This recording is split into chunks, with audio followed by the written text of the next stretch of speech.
करताना माउंटेनिअरिंग करताना तुम्हाला स्वतःचं सामान स्वतः कॅरी करावं लागतं. त्याच्यासाठी अशी सॅग असणं गरजेचं आहे. आपल्या ह्या बॅग त्याच्यात चालत नाही, समजलं. तुम्हाला ट्रेकिंग सॅगच पाहिजे. आता तुम्हाला ह्या ज्या गोष्टी सांगितल्या याच्याबद्दल तुम्हाला काही विचारायचं कोणाला? मी तुम्हाला आता डेमो दाखवलं. डेमो बघायचं सगळ्यांनी समोर. सर तुम्हाला डेमो दाखवतील. खाली उतरताना कसं उतरायचं, दोन्ही पायामध्ये विश्राम ठेवायचं, डबल विश्राम करायचं. तुम्ही जितकं विश्राम करता ना त्याच्यापेक्षा थोडं अंतर जास्त घ्यायचं. आपल्या हाईटच्या हिशोबानं दोन्ही पायात अंतर घ्यायचं. गुडघे बेंड करायचे नाही. बॉडी वेट पूर्ण मागे टाकायचं, समजलं. छाती मागे टाकायची, पोटसुद्धा मागे टाकायचं. कारण तुमच्या कमरेला सीट हार्नेस रे, सीट हार्नेस बांधून तुम्ही खाली उतरता. आणि तुम्हाला एक सेफ्टी बिले दिला जातो जो कमरेला तुमच्या बांधलेला, त्याला काय म्हणतात सेफ्टी बिले.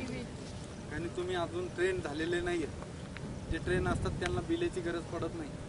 तुम्ही ट्रेन नाही आहेत त्याच्यासाठी आम्ही एक सेफ्टी बिले देतो. आणि तो बिले वरती जो तुम्हाला सोडतोय त्याच्या हातात असतो.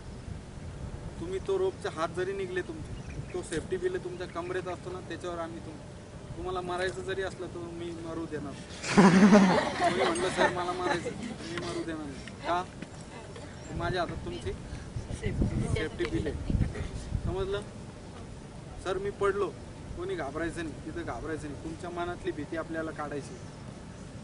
उंच उतरताना तुम्ही फक्त आनंद घ्यायचा आणि जे समोरचा व्यक्ती सांगतोय त्या गोष्टीकडे लक्ष द्यायचं. फोटो काढायचा, सर काढतात बरोबर फोटो, समजलं. तर माझा काढा हे कोणा सांगायचं. समोर जे उभे आहे त्यांचं जे सांगताय त्याच्याकडे लक्ष द्यायचं. पाय बेंड करायचे नाही, उलटं बॅक साईडला चालत जायचं, समजलं. पूर्ण बॉडी वेट मागं राहतं तुमचं आणि दोन्ही पाय रॉकला चिपकलेले असतात, समजलं. एक एक स्टेप मागं टाकायची. हा पाय तोपर्यंत काढायचा जोपर्यंत हा पाय खाली लागत नाही, समजलं. नंतर हा लागला त्याला नेऊन तिथंच समोर ठेवा. त्या पद्धतीनं उलटं चालत जायचं, समजलं. रॉकवर तुम्ही अशा पद्धतीने राहा. हे तुमचे पाय, ही तुमची बॉडी तुमची रोपवर लटकलेली राहील. फक्त पाय तुमची रॉकला लागलेला असते. तुम्ही ह्या पद्धतीने उतरता, हे समजलं. तर प्रत्येकानं लक्षपूर्वक करायचं. शूज सगळ्यांच्या पायात आहे, नसल तर एकमेकाचा करून तुम्ही करू शकता. ठीक आहे. तुम्हाला काय विचारायचं अजून? नाही विचारू शकतो. काय रॅपलिंग पॅरासिलिंग करताना शूज, लोअर, ढिल्ले कपडे घालायचे. ट्रेकिंगला जरी गेले जीन्स वगैरे काही घालून जायचं नाही. लोअर पाहिजे. शॉर्टसुद्धा वापरू शकता तुम्ही, समजलं. ह्या गोष्टी लक्षात ठेवायच्या. याच्यानंतर लक्षात ठेवायचं चप्पल घालून कोणी यायचं नाही, समजलं का. कोणाला काही विचारायचं? आपण एक हे ठेवतो. दोन काड्या कशासाठी हा विचार पडला असेल काही जणांना. आपण हे याच्यासाठी स्ट्रेचर तयार करतो. कोणाला काही इजा झाली, पाय वगैरे करताना काही ॲक्टिव्हिटीज करताना पायाला वगैरे लागलं ते इमर्जन्सी म्हणून आपण स्ट्रेचर इथून त्याला कॅरी करून खाली न्यायचं. त्याच्यात कपडा लागतो, स्ट्रेचर तयार करतो, समजलं. तर ह्या काड्या त्याच्यासाठी यूज करतो. लावायचे. कोणाला काही विचारायचं? समजलं सगळ्यांना? इक्विपमेंट माहीत झालं.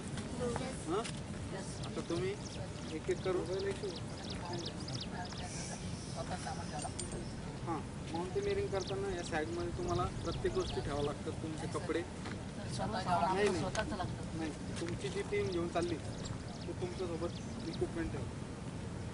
तुम्ही जे आमच्या ऑर्गनायझेशन सोबत आले तर तुम्ही तुमचं सामान घ्यायचं. फक्त हे सामान आमच्यासोबत मग जेव्हा गरज पडेल एक एक दोन दोन वस्तू तुमच्या बॅगमध्ये टाकल्या जातील, त्या कॅरी करून पुढं चालू.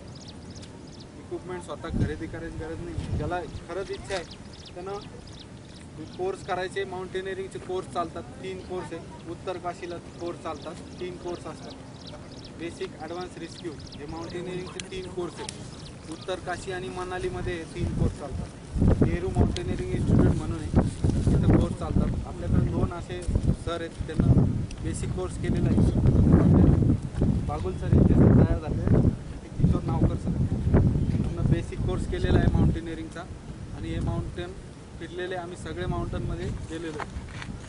त्या सरांचं नाव रवी सर, ते बसलेले ते राहुल सर, पंकज, खाली 2 जण आहेत, समजलं.